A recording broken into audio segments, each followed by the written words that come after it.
Buenas, estamos acá en un nuevo episodio. Esta vez vamos a hablar del duelo y para ello trajimos a una invitada. Ella es Verónica Weinzelbaum, es magíster en clínica psicoanalítica, profesora adjunta de la materia psicoanálisis en la UBA, supervisora clínica y es autora de este libro de Cicatrices e Invenciones, el duelo y el trabajo de análisis. Exactamente. Así que bueno, muchas gracias por venir. Yo también te quiero dar la bienvenida, Vero. Estoy muy contenta de que estés acá hoy con nosotras a contarnos sobre lo que vos estás trabajando especialmente. Es una querida colega de la facultad. Bueno, así que muchas gracias por estar acá. Gracias a ustedes por la invitación y al espacio que construyeron sobre psicoanálisis. Una alegría enorme. Realmente muy agradecida a Patricia y a Flor. Muy agradecida por la invitación. Okay. Bueno, para arrancar te voy a preguntar qué se entiende por duelo. Bueno, en principio el duelo es un proceso. Es un proceso que surge como consecuencia de una pérdida. Esa pérdida puede ser concreta o abstracta. Por ejemplo, un ideal. Freud lo dice, que duelamos a aquellas personas amadas o a una abstracción. Por eso también incluimos a los ideales para esta cuestión. Como es un proceso, requiere de un tiempo. O sea, el tiempo y el trabajo son variables necesarias para el duelo. Y concluido el trabajo, si concluye, Freud habla de que concluye con una cicatriz. Va a haber un resto que es una cicatriz imposible de eliminar. Y cuando digo si concluye, porque puede haber también duelos congelados, donde no haya trabajo, que ya lo vamos a ir comentando. El tema de las cicatrices echa por tierra la cuestión de la reversibilidad.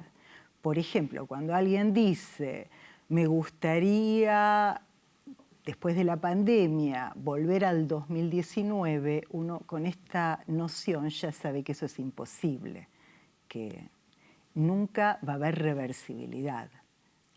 Vamos a ver qué hacemos con las marcas que cada uno tenemos, pero seguro hay marcas.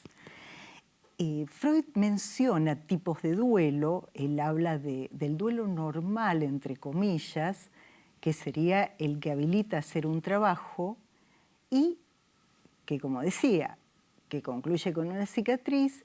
Y también él habla de una disposición enfermiza, que es la melancolía, lo que implica que en el duelo él no entiende de ninguna manera una disposición enfermiza, lo toma como un proceso de la vida misma. Toda vida supone atravesar duelos. O sea que es aceptar la pérdida, ¿no? Hay en juego esto de no saltearla y decir, bueno, igual hago esta otra cosa y es lo mismo, o elijo a otra persona y es lo mismo. Es decir, algo se perdió y aceptarlo. Exactamente, y la vida es con eso. Exactamente, aceptar la pérdida sería lo contrario de decir lo pasado pisado. Un clavo saca otro clavo, ¿no? Y no esto de otro novio por el que ya se perdió. Bueno, hay algo que se pierde, que queda una cicatriz. Exactamente. A mí me llamó especialmente atención lo del ideal. Tal vez me puedo llegar a sentir tocada en algo. Así que te quería preguntar eso, ¿cómo es eso de que se duela por un ideal? ¿Qué es un ideal que se cayó, por ejemplo? Por ejemplo, o sea, en la vida vas teniendo ideales y posiciones diferentes respecto de los ideales. El análisis conmueve además, el trabajo de análisis conmueve a los ideales y muchas veces cuando caen esos ideales implica un duelo también. Sí, no es solo por personas, es también por la ideología. Muchas veces perdemos la ideología de otro tiempo y eso deja marcas también. Y uno es sus marcas. ¿Y toda pérdida lleva necesariamente a realizar un duelo o puede ser que una pérdida no implique sí o sí un duelo? Esa pregunta es sumamente importante porque no es por lo que acontece la respuesta. Siempre en psicoanálisis es el caso por caso y la respuesta es desde la subjetividad de cada uno. No toda pérdida implica un duelo. Tiene que haber sido significativo para nosotros desde la lectura freudiana lo que se perdió. No porque alguien fallezcan, aunque sea un familiar muy directo, eso implica que haya un duelo. Y para Lacan, Lacan dice que duelamos a aquellas personas amadas o no, para las que fuimos objeto causa de su deseo, o sea, le hicimos falta. Estuvimos para ese otro que fuimos su falta, que le hicimos falta. O sea, ocupar un lugar especial para ese otro y que quizás nadie me habló como mi abuela nunca, cuando yo estaba mal. O sea, alguien que representó un lugar muy particular, que nos dio un lugar que no nos dio otra persona, digamos. Tal cual, tal cual. Y no es necesario que haya habido un lazo de sangre. Sí. ¿No? A veces ese lugar y nos dejan marcas distintas personas. Sí, exactamente. Y el duelo lleva necesariamente tiempo. O sea, supongo que el tiempo es muy relativo, depende de qué se duele y quién lo duele, ¿no? Sí, exactamente. Las religiones, algunas estipulan tiempos, pero el tiempo es para cada quien. Lo que sí es necesario que haya un tiempo pensado cronológicamente. Y esto es importante advertirlo, porque hay gente que frente a una pérdida que le implicó un duelo no entiende por qué no tiene energía, por qué está triste, no sabe si eso tiene que pasar o no tiene que pasar, si es un problema que tiene esa persona con lo que le está pasando, y en verdad es un proceso de duelo.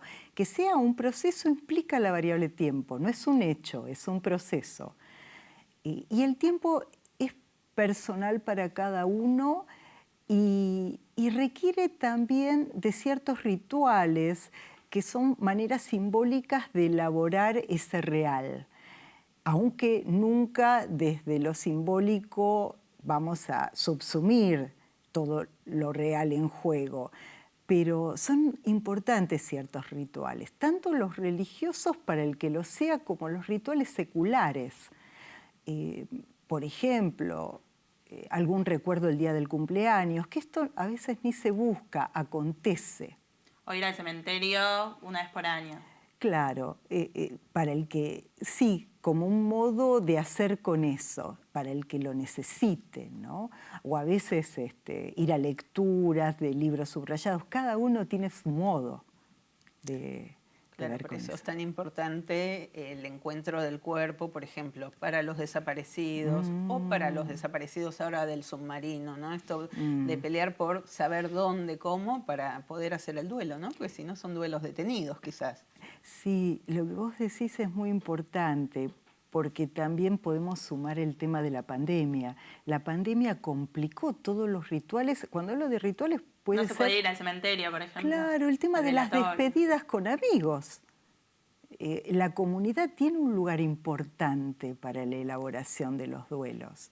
Y justo en esta pandemia, porque la anterior había sido en 1871 en nuestro país, ¿no? La de la fiebre amarilla.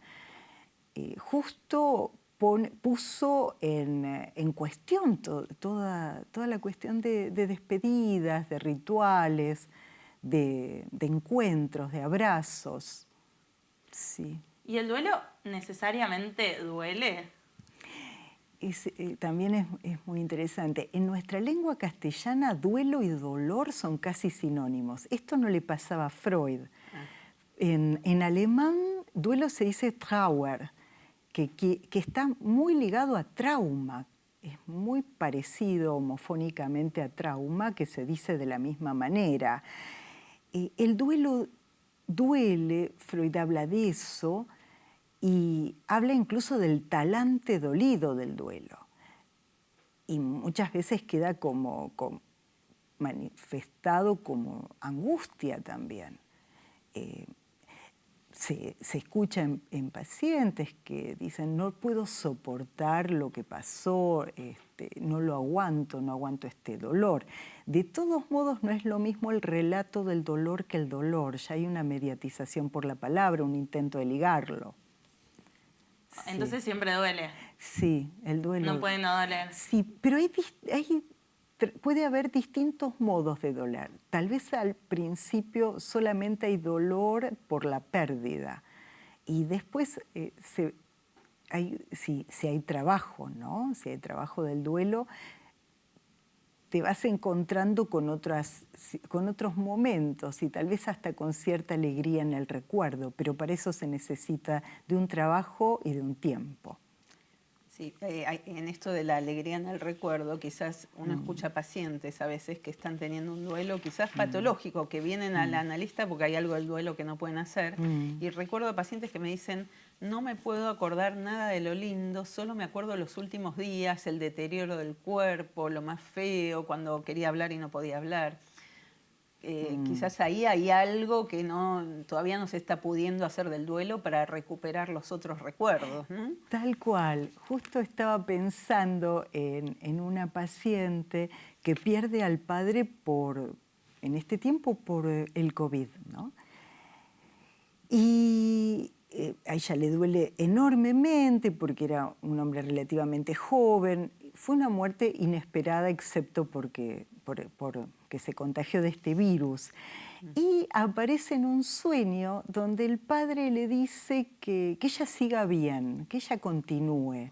Y esa interlocución en el sueño la alivia un montón, y la asociación con ese sueño es que puede ubicar que su padre tuvo una vida vivida. Ahí ya recupera algo de la vida del padre y no queda tomada solo por la muerte, por la pura pérdida de ese lazo tan importante para ella. ¿Pero qué significa esto de que a veces se detiene el duelo o que no se puede hacer el duelo? O sea, ¿qué significa no hacer el duelo? Bueno, muchas veces ahí habría que dividir aguas en lo que es un duelo, una pérdida, y que esa pérdida, como decíamos antes, implique un duelo en lo que es la estructura neurótica de lo que es la psicosis melancólica.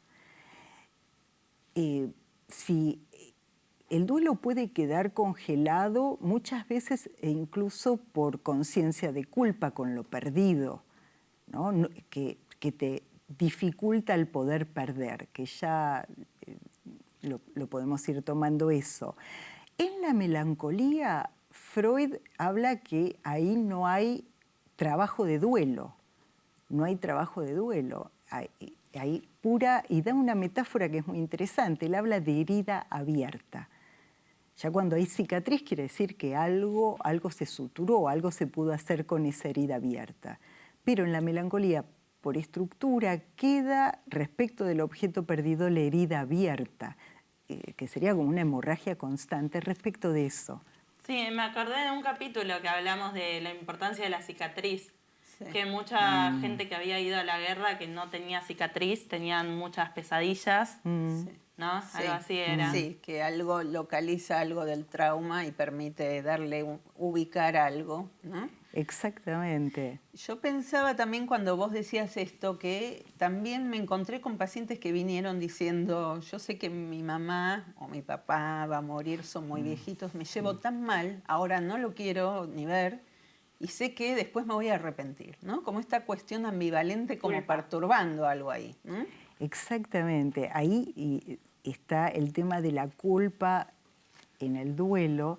Y la situación ambivalente es propio de nosotros, porque lo contrario del amor no es el odio, es la indiferencia. El odio tiene la misma estructura que el amor. Otra cara de la misma moneda. Es la otra cara de la misma moneda. Y lo que dice Freud, que lo llama duelo patológico en Duelo y Melancolía, que lo que te puede dejar fijado un duelo es esa parte de culpa respecto de el enojo o el odio con la persona que se murió. Y yo escuché eso también, por ejemplo, con padres que pensaban diferente que los hijos respecto de tratamientos médicos. Un paciente decía, yo lo dejo, no me voy a pelear, porque si se muere no quiero que se muera y estar peleado. Decía esta cuestión. Sí, sí. ¿No? Pero la relación ambivalente es propiamente de los lazos.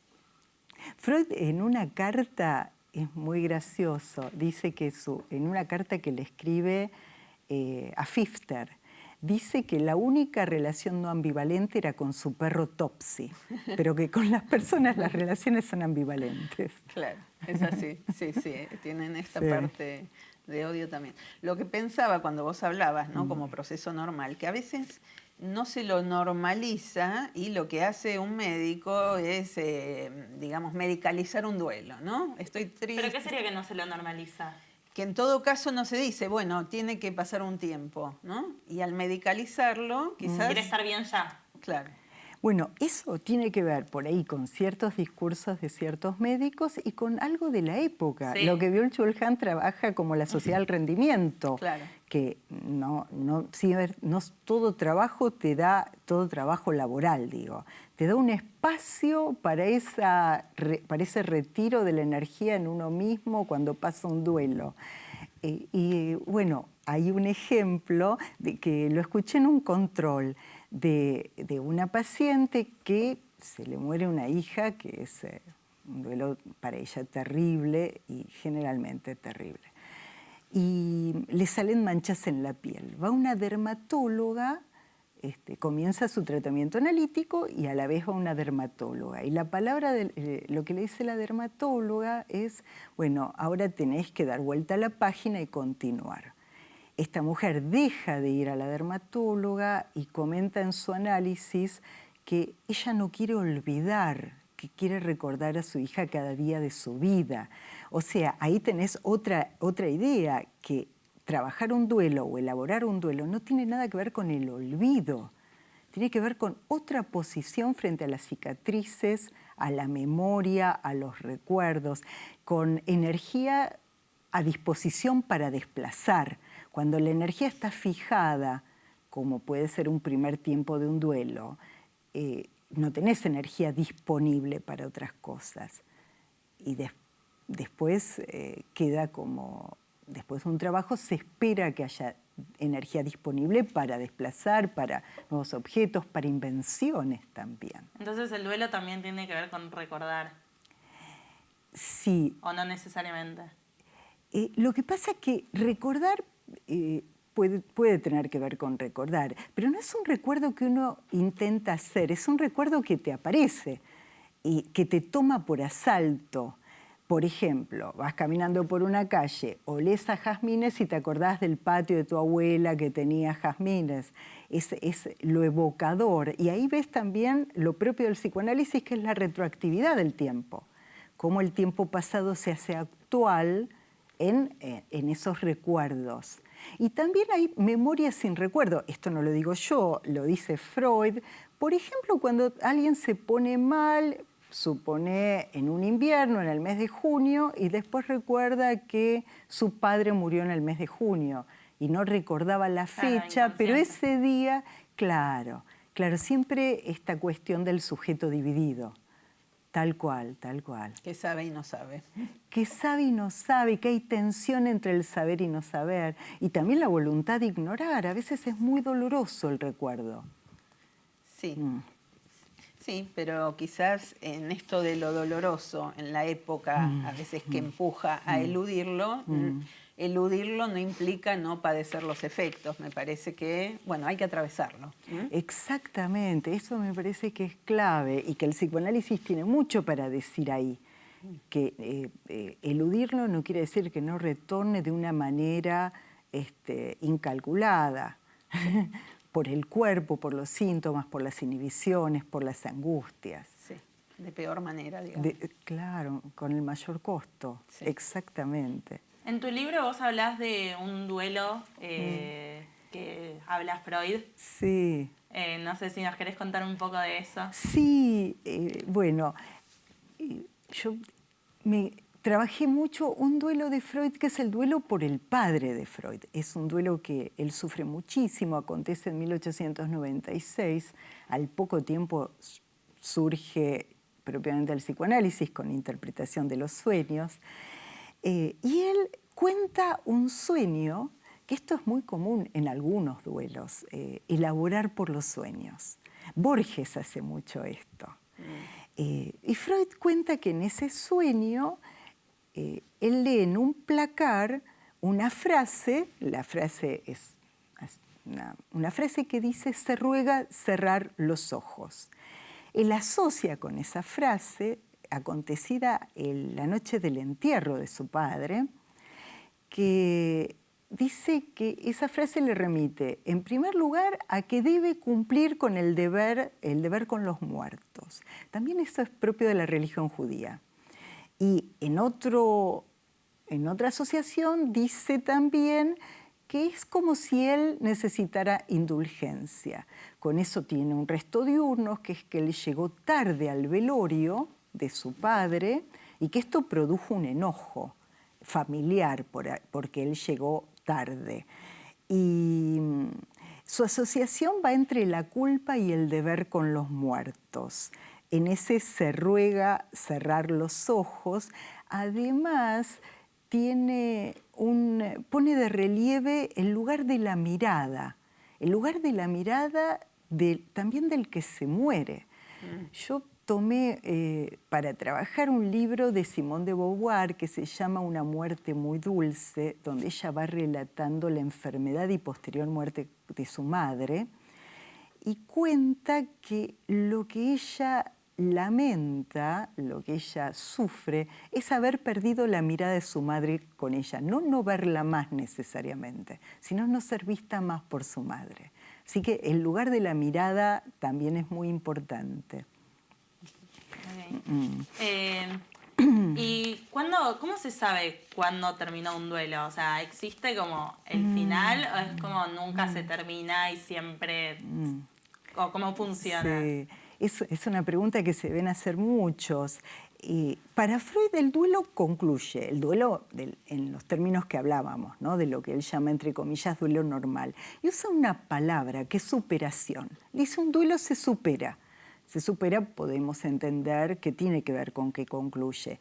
Pero para el trabajo de la tesis fui a buscar esa palabra superación, cómo la escribe, qué quiere decir en alemán.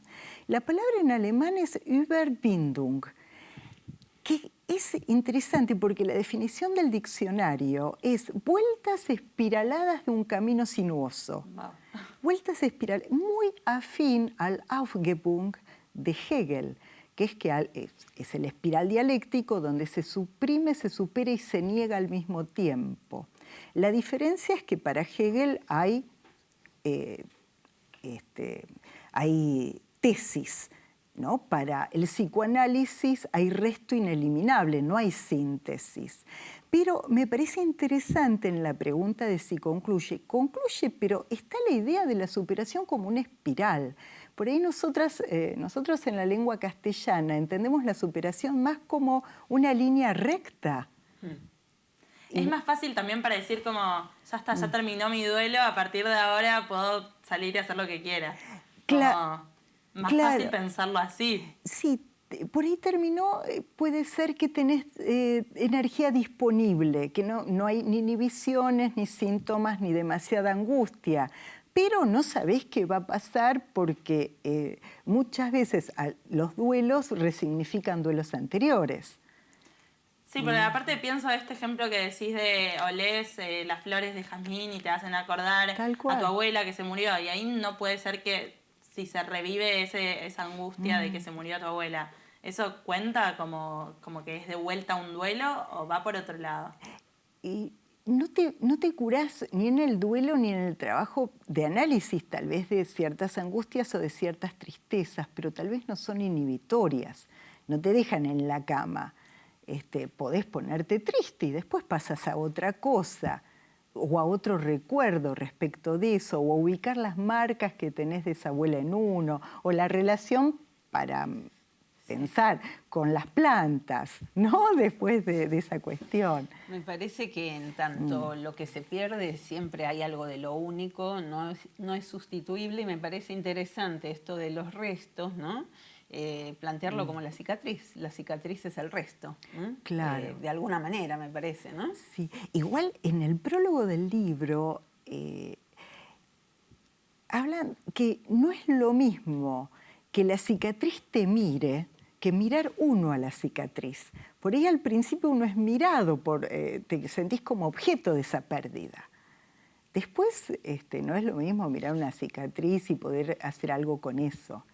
A mí me parecía muy interesante en una grabación de ustedes, que la recomiendo, que es sobre la segregación, que Patricia... Hegemonía y segregación. Hegemonía y segregación, donde vos hablás del kintsugi, Patricia, que es esa técnica japonesa, sumamente interesante. A partir de escucharte fui a buscar qué quiere decir en esa cultura.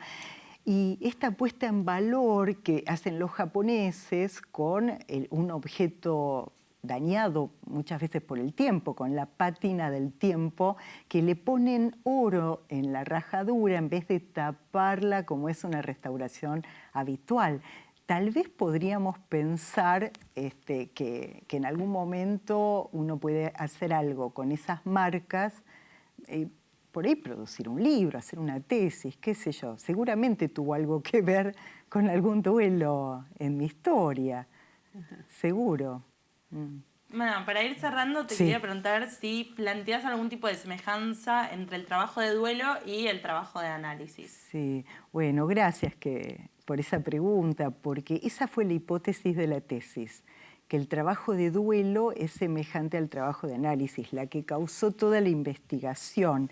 Y lo que yo puse como analogía, que tanto el duelo como el trabajo de análisis concluyen. Ambos concluyen con restos ineliminables. En el duelo está la cicatriz, con todas las acepciones que fuimos hablando de lo que es una cicatriz y de lo que entendemos por cicatriz.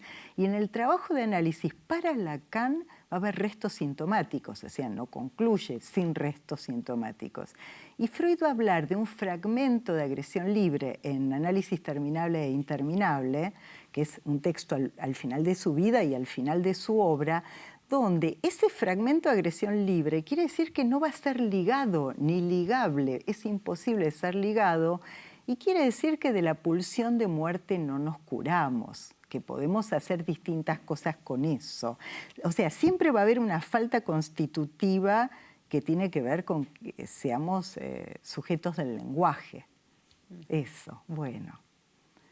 Bueno, Vero, muchas gracias por venir. Ella es Verónica Weinselbaum, autora de Cicatrices e Invenciones, el duelo y el trabajo de análisis. ¿Dónde se puede conseguir este libro? Este libro está en Mercado Libre, también está en la librería de la facultad, que está en la Facultad de Psicología, en la Librería Norte, sobre todo en esos lugares, y en Mercado Libre. Si quieren buscar más data sobre el tema de duelo y aprender más, acá van a encontrar un montón. Así que, bueno, muchas gracias por venir. No, gracias a vos y a ustedes. Gracias, Patricia y Florencia. Gracias.